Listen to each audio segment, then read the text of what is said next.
Before you can begin building a deck, you'll need to calculate the amount of lumber, fasteners, and materials you need for the job. Start with a detailed drawing that includes the size, type, quantity of footings, railings, and posts. You should also submit this drawing along with any other required paperwork to your local building department to obtain the necessary building permits. The diameter, depth, and number of footings will determine the number of bags of concrete you'll need.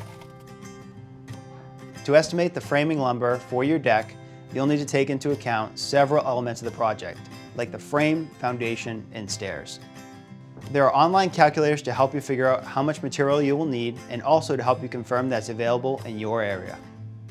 The ledger, which attaches the deck to the house, will need to be one continuous board unless the length of the deck is more than 16 feet long. In that case, you'll need to use 2 or more boards to construct the ledger. Rim joists generally run around the perimeter of the deck. In some cases, you may need to double up a rim joist that runs parallel to the house. Beams are often constructed from 2 or 3 pieces of dimensional lumber laminated together.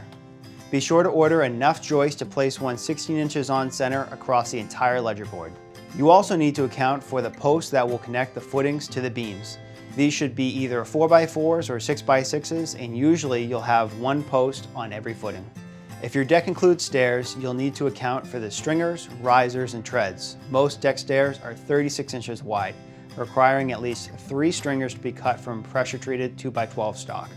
The length of the stringers will be based on the height of the deck and the number of stairs. Make sure that the rise and run of your stairs meets all local building codes. You also need to make sure you have the necessary hardware. You'll need post bases and metal connectors for each connection on your posts. Structural fasteners will be needed to secure the ledger board to the house. There are a lot of options for fasteners. The amount you will need will be determined by the specific manufacturer and the length of the ledger board.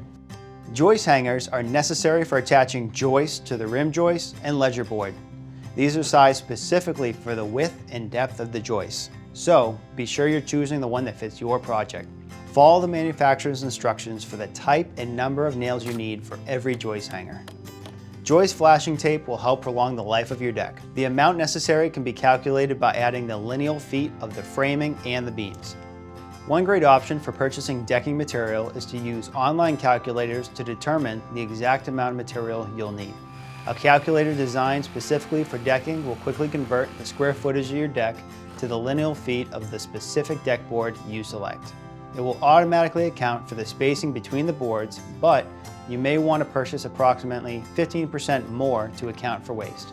Don't forget about the fasteners you'll need for securing the decking. If you're nailing or screwing through the face of the decking into the framing, you'll generally need about a 5-pound box of fasteners for every 100 square feet of decking. If you're using hidden fasteners, follow the manufacturer's instructions. The amount of material you'll need for handrails and trim pieces like fascia will generally be determined by the perimeter of the deck. Be sure to order enough balusters so the spacing between each baluster is no more than 4 inches.